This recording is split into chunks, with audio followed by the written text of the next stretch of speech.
Look away from the ugly shoes. Insistence creates resistance. Not long ago, my teenage daughter and I were waiting together for her dental appointment when she happened to look down at my shoes.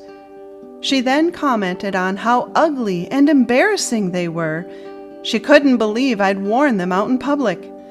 My first inner thought was, my shoes aren't ugly to me. They're whimsical and adorably cute. Who cares what you think? I hesitated before making this reply, however, because I knew it would only result in a futile argument.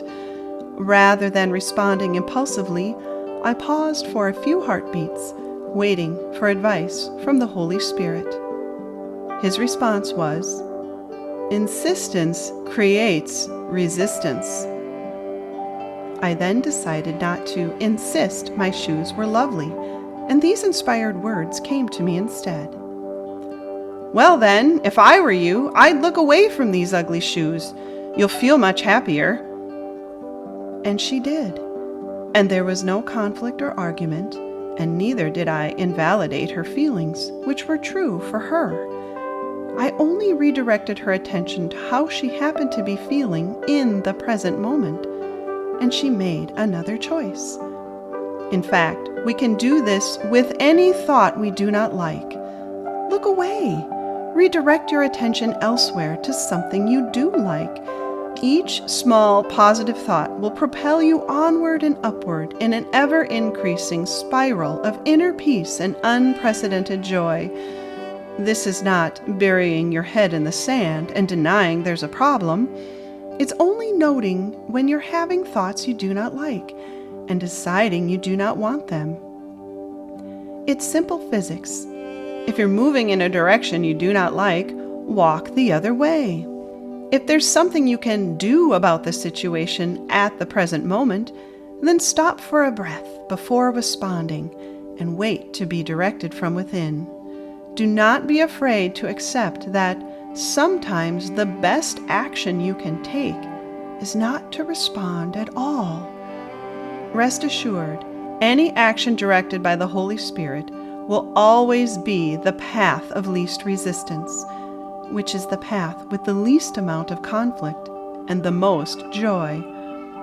The next step, then, is to walk in this direction as far as you can with no insistence on the outcome. This applies to every moment of your existence. You are constantly deciding for or against your joy, and you can only do this in the present moment.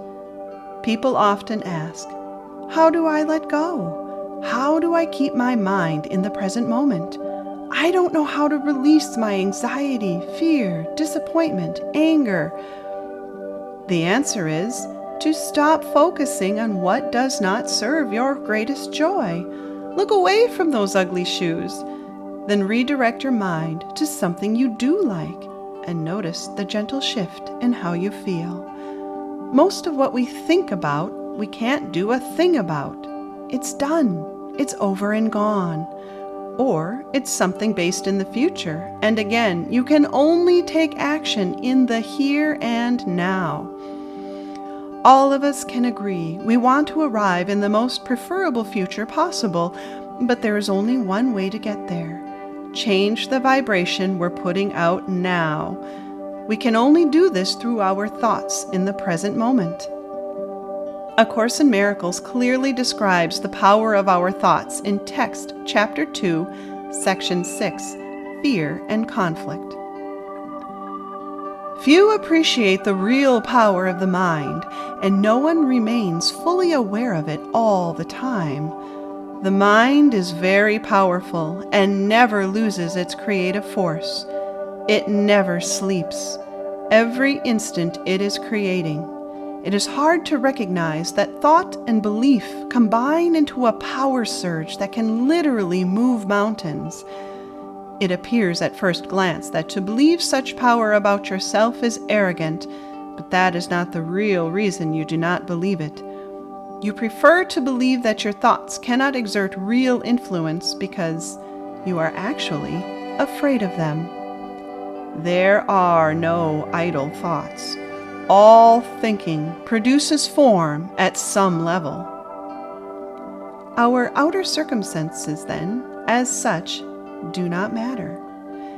It is only how we respond to these circumstances that matters, because belief creates experience.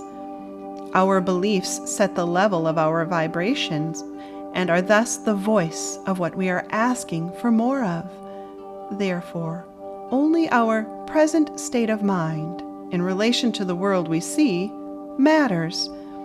This may cause many great distress because they feel like a helpless speck of dust tossed upon an ocean of fear they cannot control.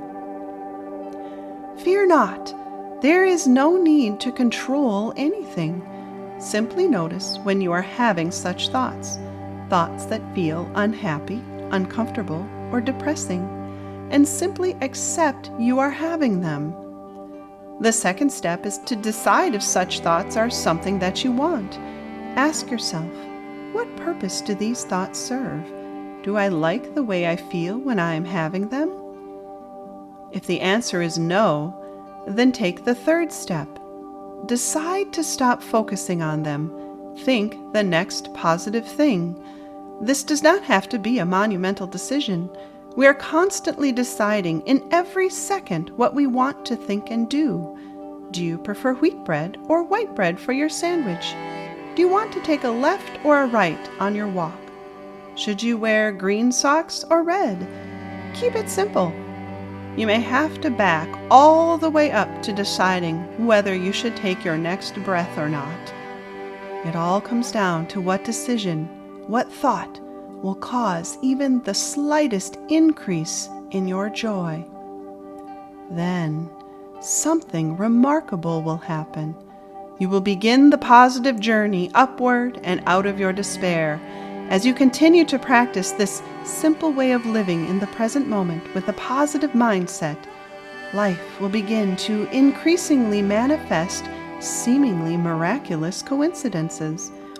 Life will naturally arrange itself to support your new, higher vibration. As you consistently choose over and over again what brings you your greatest joy, you are aligning yourself with God's will, which is that you be filled with joy. This way of living will gain momentum because choosing only love, your greatest joy, even if it is simply thinking about flowers instead of something less preferable, you will emit a higher vibration. This more closely attunes you to the reality God wills for you, a reality of unending peace, joy, and love.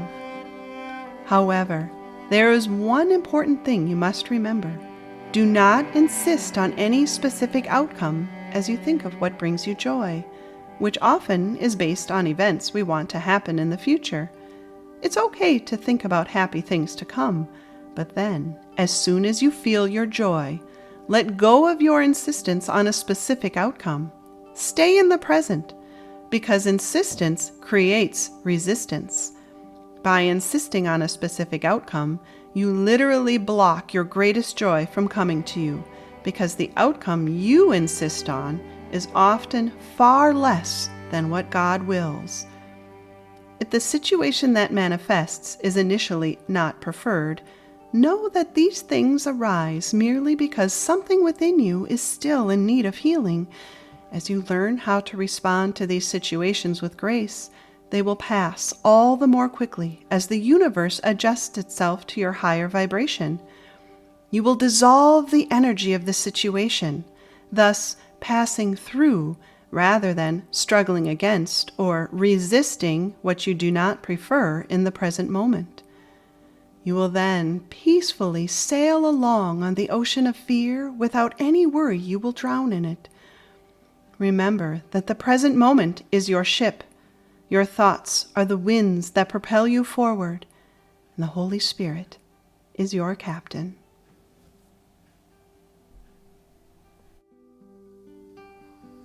Thanks for watching, and don't forget to like and subscribe.